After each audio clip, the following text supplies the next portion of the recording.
दोस्तों, हमारे देश में एक पुरानी कहावत है कि दिल्ली अभी दूर है, लेकिन हमारे देश के महिलाओं के लिए तो दिल्ली मंगल ग्रह जितनी दूर हो गई है। कल पार्लियामेंट में जो हंगामा हुआ उसे देखकर लगा कि शायद कल सुबह तक हर तीसरी कुर्सी पर एक महिला बैठी होगी, लेकिन हुआ क्या? महिला आरक्षण बिल पेश हुआ, वोटिंग हुई और बिल फ्लॉप भी हो गया। सरकार कह रही है नारी शक्ति वंदन, तो वहीं ओपोजिशन कह रहा है नारी शक्ति का मुंडन। दोस्तों, आज विस्तार से समझेंगे कि ये 33% का गाजर 2029 तक क्यों लटकाया गया है और इसके पीछे 816 सीट्स का राज क्या है। 17 अप्रैल 2026 को सरकार 131st कॉन्स्टिट्यूशनल अमेंडमेंट बिल लाई। टारगेट था लोकसभा की सीट्स को 543 से बढ़ाकर 816 करना। दोस्तों, इसमें सरकार का लॉजिक ये था कि भाई जब तक सीट्स नहीं बढ़ाएंगे तब तक पुराने मर्द सांसदों को कहां भेजेंगे, उन्हें दुख होगा ना, इसीलिए सीट्स बढ़ाओ और महिलाओं को 33% दे दो। लेकिन इसके लिए चाहिए थी 2/3 मेजोरिटी। मिले कितने? सिर्फ 298 वोट्स। चाहिए थे लगभग 362। इसी के साथ बिल गिर गया। अब हेडलाइन ये रहेगा कि विपक्ष ने बिल गिराया, लेकिन असली सवाल ये है कि बिल में ऐसी कौन सी जहरीली गोली थी जो विपक्ष ने निगलने से मना कर दिया। वो गोली है डिलिमिटेशन। दोस्तों, याद कीजिए 2023 का वो नया पार्लियामेंट हाउस, तब भी ढोल नगाड़े बजे थे, तब भी नारी शक्ति वंदन अधिनियम पास हुआ था। हमें लगा था 2024 में रिजर्वेशन मिल जाएगा, फिर पता चला नहीं। सरकार ने 2 स्पीड ब्रेकर्स लगा दिए हैं, सेंसस और डिलिमिटेशन। सेंसस जो 2021 में होना था लेकिन कोरोना के बहाने अभी तक नहीं हुआ है, और डिलिमिटेशन यानी हर स्टेट की सीट्स का नया बंटवारा।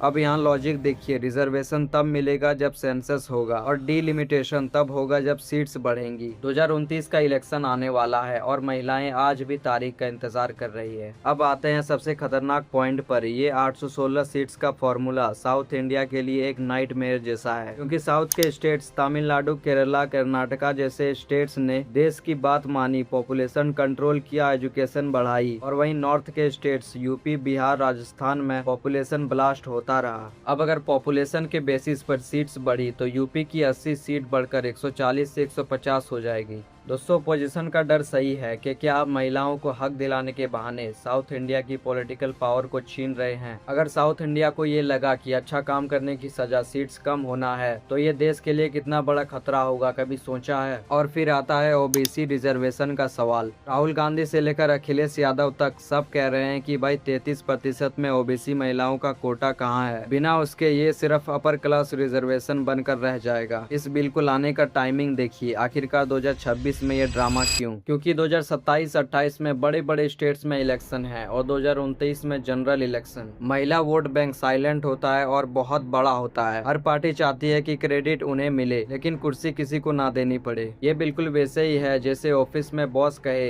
कि भाई तुम्हारा प्रमोशन तो पक्का है, बस कंपनी का टर्नओवर थोड़ा 5000 करोड़ होने दो। तो दोस्तों, निष्कर्ष क्या है? अगर सरकार वाकई सीरियस होती तो वो सेंसस और डिलिमिटेशन का शर्त नहीं रखती। 543 सीट्स में ही 181 सीट्स महिलाओं के लिए रिजर्व की जा सकती थी अभी इसी वक्त, पर नहीं, उन्हें चाहिए 816 सीट्स का बड़ा मैदान, ताकि राजनीति का नया नक्शा खींचा जा सके। दोस्तों, कल जो बिल गिरा वो लोकतंत्र की हार नहीं बल्कि राजनीति की चाणक्य नीति का एक हिस्सा है। महिलाओं को रिजर्वेशन मिलेगा या नहीं ये तो 2029 बताएगा, लेकिन तब तक ये मुद्दा हर डिबेट में गर्म रहेगा। दोस्तों, आपको क्या लगता है, साउथ इंडिया के साथ नाइंसाफी हो रही है और क्या 816 सीट्स जरूरी है? कमेंट करें और वीडियो पसंद आया हो तो शेयर जरूर करें, क्योंकि सच्चाई शेयर करने से ही बदलाव आता है।